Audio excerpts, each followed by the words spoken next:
Welcome to dptutorials. In this video, you will learn two efficient methods to get the number of days in a month. Whether you need to calculate deadlines, plan events, or perform data analysis, knowing the exact number of days in a month is crucial. Method 1, using the end of month function.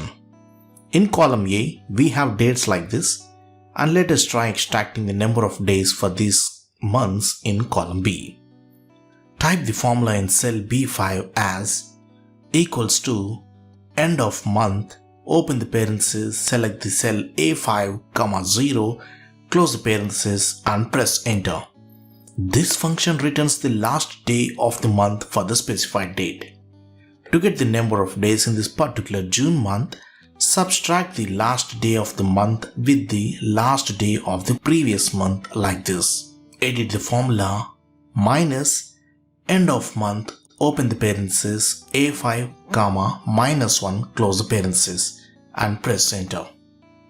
Got it? You can drag this formula to apply for all cells and you can see the desired results.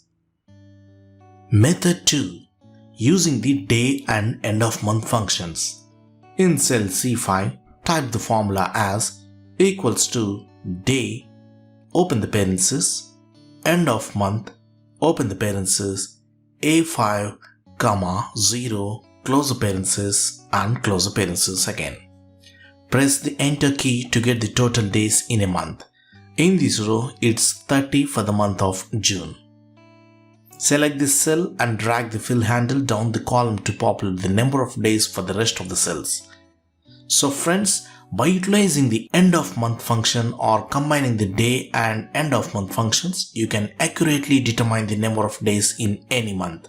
This knowledge will significantly help your planning, scheduling and data analysis tasks. I hope you have enjoyed this tutorial. Thank you for watching and don't forget to subscribe to our channel for more useful Excel tutorials. Thank you friends.